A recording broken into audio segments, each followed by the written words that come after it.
समस्याओं के साथ ऐसे जीने की कोई आवश्यकता नहीं। हम चाहें तो अपने जीवन को सौभाग्य के साथ जी सकते हैं, हम चाहें तो अपने जीवन को गर्व के साथ जी सकते हैं, हम चाहें तो अपने जीवन को गौरव के साथ जी सकते हैं। फिर क्या कारण है कि जैसा जीवन वो लोग जीते हैं वैसा जीवन जी पाने में हम लोगों को तकलीफ होती है। यदि हम लोग इस विसंगति का कारण जानना चाहें, यदि हम लोग इस विडंबना का कारण जानना चाहें, तो हमें अपने अंतर्मन में उतरना होगा।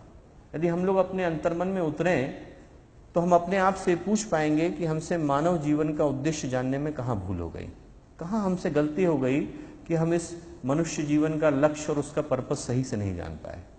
यदि हम लोग अपने आप से पूछें तो हम पाएंगे कि हम लोग जो भगवान के पास से लेकर के आए थे, जो हम लोग ऊपर वाले के पास से लेकर के आए थे, जो संपत्ति हमें ऊपर वाले ने दे करके भेजा था, हम उसको भुला बैठे और उन चीज़ों के पीछे हमने अपना जीवन लगा दिया जो चीज़ें किसी कीमत की नहीं थी, किसी कीमत की नहीं थी। उसमें से पहला नाम मैं बोलूंगा व्यर्थ की संपत्ति की चाहत।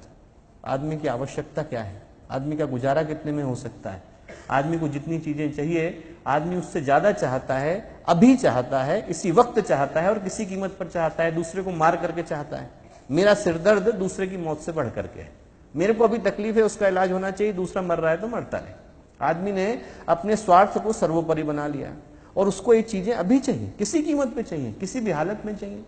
हमारी आवश्यकता क्या है, हमारा गुजारा कितने में हो सकता है, इससे किसी को कोई मतलब नहीं। हर आदमी अपनी पैसे के हविश को किसी भी कीमत पर पूरा करना चाहता है। गुरुदेव कहा करते थे कि एक भ्रांति मनुष्य के जीवन में बैठ गई है कि हर आदमी ये सोचता है कि पैसे को बढ़ाकर दुनिया की हर समस्या का समाधान किया जा सकता है, कि हमारी समस्याओं का एक ही इलाज है, एक पैसा बढ़ जाए। हर आदमी ये सोचता है। गुरुदेव कहा करते थे बड़ी भ्रांति। एक जमाना था जब हम लोगों को ये लगता था कि बड़प्पन का आधार आदमी के गुणों से, आदमी के व्यक्तित्व से, आदमी की प्रतिभा से, आदमी की सादगी से, आदमी की शालीनता से, आदमी की विनम्रता से होता था। आज की तारीख में बड़प्पन महानता का पैमाना आदमी का पैसा बन गया है। जिसके पास जितना ज्यादा पैसा है और जितना बेतुके ढंग से वो खर्च करता है, हम लोग उसे उतना ही महान मानते हैं।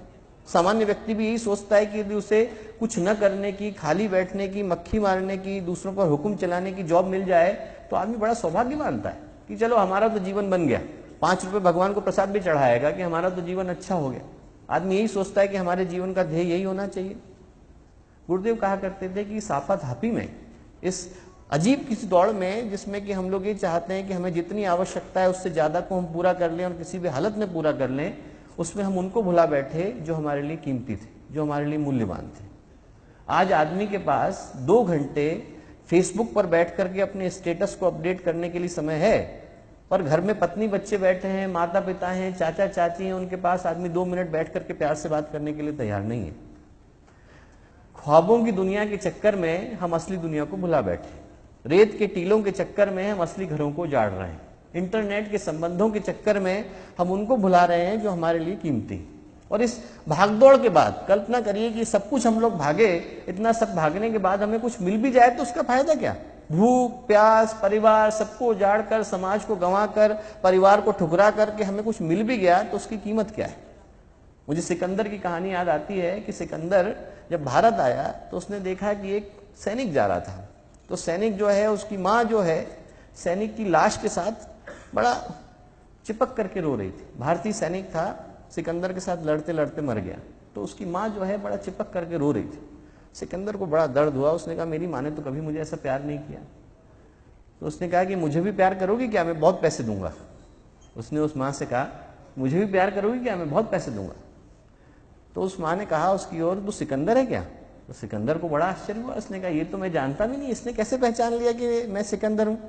बोले सिकंदर के अलावा और कौन ऐसा मूर्ख हो सकता है जो सोचता है कि माँ का प्यार पैसे देके खरीदा जा सकता है।